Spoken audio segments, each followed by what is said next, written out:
El problema que vamos a realizar hoy pertenece al bloque de estadística y probabilidad. Este sería el problema. Para comenzar el problema tendríamos que poner que nos encontramos ante un problema de intervalos de confianza y definir la X como bien se ve en el vídeo, donde también nos indica que es un problema de proporción. Ahora lo que tenemos que averiguar son los datos, lo que nos da el problema para poder realizarlo. En este caso, en el enunciado nos dice que un 63% de los españoles valora positivamente el teletrabajo. En este caso, como corresponde con la X que tenemos, la P sería ese 63% que hemos hablado. Y como no lo podemos poner en porcentaje, pues lo ponemos en decimales.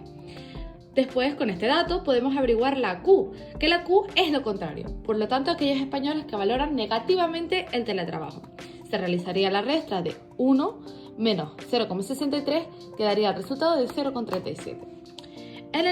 En el apartado A, el siguiente dato que nos ofrece es que han realizado 800 encuestas. ¿Vale? Por lo tanto, el número de la muestra sería 800. Y por último nos dice que el intervalo de confianza lo tenemos que hacer al 90%.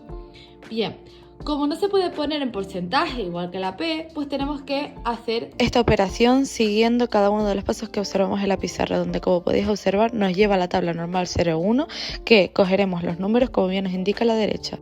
Conociendo ya todos los datos que tenemos que saber para empezar el problema, podemos comenzar con la pregunta de qué nos piden. En este caso, el apartado A nos dice que tenemos que construir un intervalo de confianza. Bien, como podéis ver aquí, esta es la fórmula del intervalo, que sería P menos E, P más A.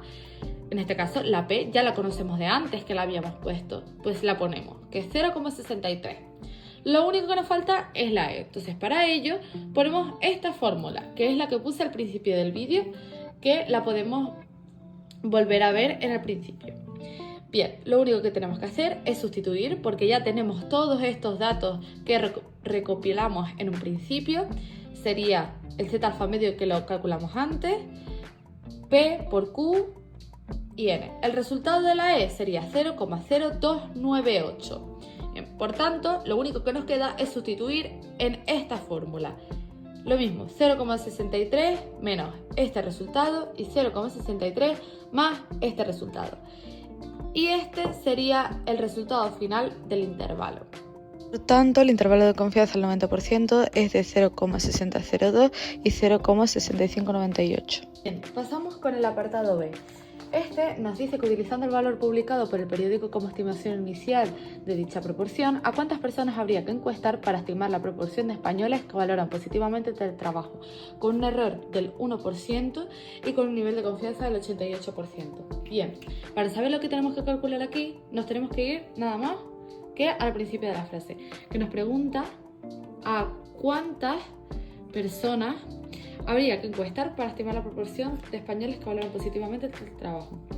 Entonces, sabiendo que lo que tenemos que calcular son cuántas personas, pues tenemos que calcular lógicamente la N, ¿vale? Que es la muestra. Bien, pero si nos fijamos en este apartado nos da muchos más datos para poder realizarlo. Aquí nos dice el error que tenemos que utilizar, que en este caso sería el 1%. Como no lo podemos poner en porcentaje, lo pasamos aquí a decimales. Igual con el nivel de confianza, que en este caso sería 0,88 en decimal, que ya lo hemos calculado aquí.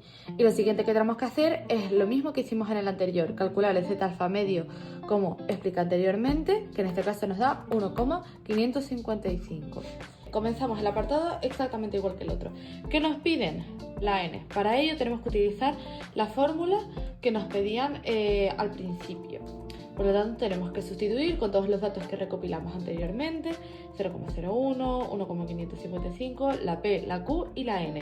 En este caso tenemos que despejar la N para aquí, es decir, que lo que pasa dividiendo pasa multiplicando, y en el caso de la E, lo que pasa multiplicando pasa dividiendo aquí. ¿Qué pasa? Tenemos un problema, que tenemos que quitar la raíz cuadrada. Para quitar la raíz cuadrada, con las propiedades de las matemáticas, tenemos que multiplicar, elevar esto a 2 y elevar este resultado también a 2. Ya calculado una vez todo, el resultado final nos da 5.637,001. Lo redondeamos y nos da 5.637. Por tanto, la muestra es de al menos, esta frase la tenéis que poner siempre que calculéis una muestra, es de 5.637.